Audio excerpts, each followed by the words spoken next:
Etsy.com/shop/evilbroomstick. Buy yourself a hand-painted, hand-drawn horror hat. If you've been following my House of the Dragon reviews, I started doing them at episode 3 solely because it seemed everybody loved episode 3 House of the Dragon, and I thought it was nearly ruined the show in the 2 episodes beforehand. I loved those first 2 episodes, didn't like episode 3. Episode 4 I really liked. I once again am loving this show. I think episode 5 was incredible. I love any episode that doesn't give me action.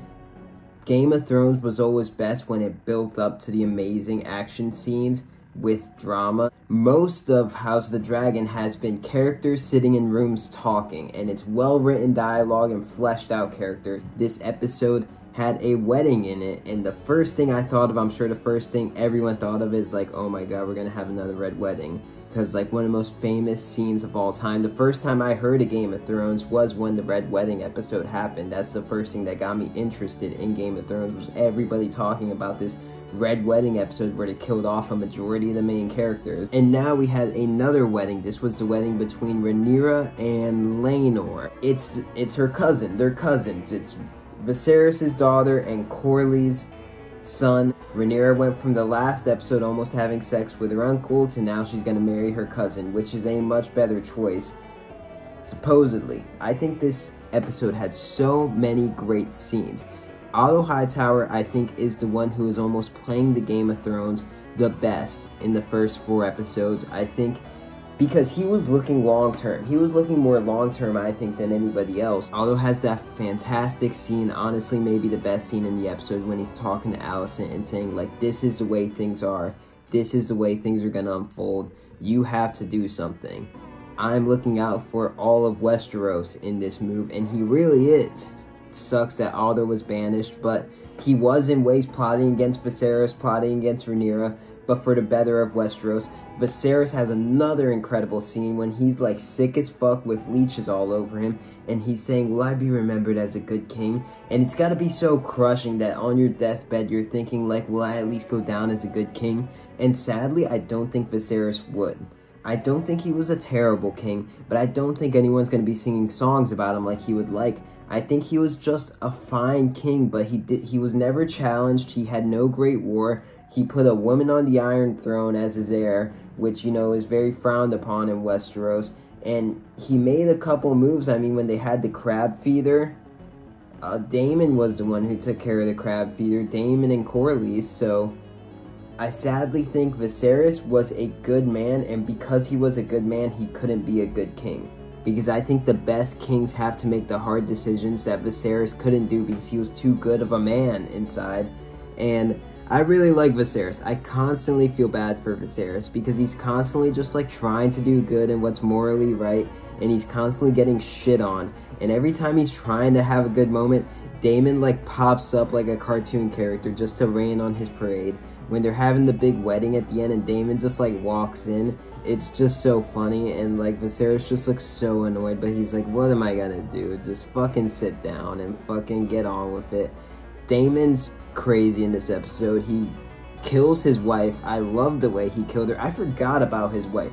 When I first saw her, I was like, who the fuck is that? But I forgot that Daemon is married, and then he has like his side chick, and then he's also trying to get with Rhaenyra. But I forgot Daemon was married. The way she got crushed by that horse was so fucked up. And then Daemon pops up at the end. He's flirting with this hot girl. He's flirting with Rhaenyra. And then like that dude threatens him, and he's like, I'm your boss now. Like, I own this land now, and I'll be there next week. I really love Daemon, and I love Daemon because he's a gray character, you know. He's not very evil, but he's not very good, but I think he tends to lean more towards doing evil, fucked up shit than he tends to lean towards doing good deeds. But you can understand why he's doing what he's doing, at least most of the time. So we find out in this episode, while Rhaenyra and Laenor are getting married, they come to this great understanding where they both want to have their side pieces. And, you know, they're like, we'll marry and we'll do, you know, we'll produce an heir for Westeros and for the Iron Throne. But, like, we can do our side ventures. We find out Laenor's gay, and he has his side chick with Joffrey. And Rhaenyra has her side chick with Sir Criston Cole. And Kristen Cole in that scene where he pours his heart out to Rhaenyra and she's like, this is the way that it is. I'm gonna marry royalty, but you could be my side chick. That scene was so like kind of unintentionally hilarious. Just seeing the emotions and the heartbreak in Sir Kristen Cole's face. But I like Sir Kristen Cole.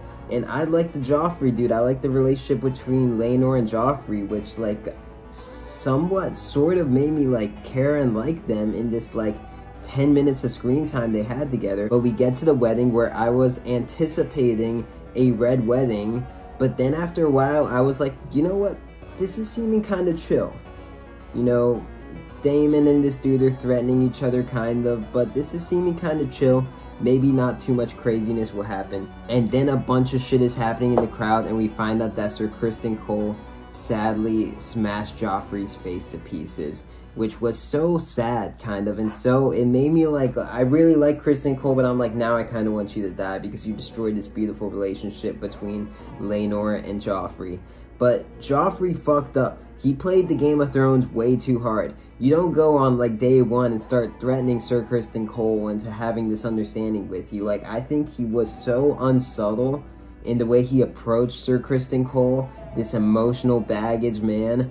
He was so unsubtle and just like kind of blew all his whole eggs in one basket, just like flat out threatened the dude, and he paid the price for it for not being very cunning in the Game of Thrones landscape.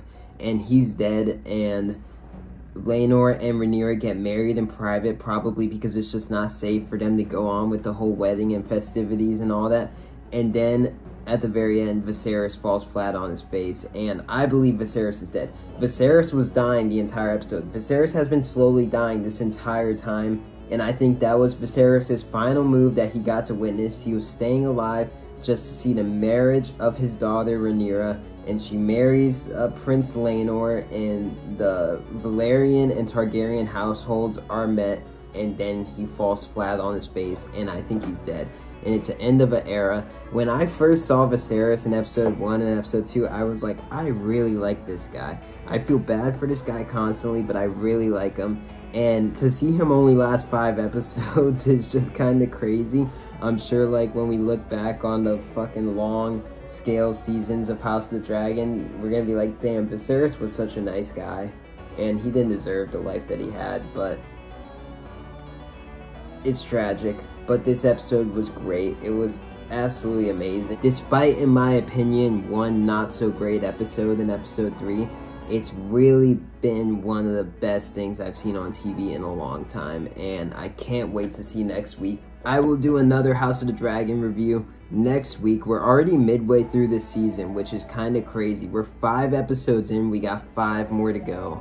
I can't wait to see the rest of the show. Let me know what you think. Peace. Etsy.com/evilbroomstick. Buy yourself a hand-painted horror hat. Peace out.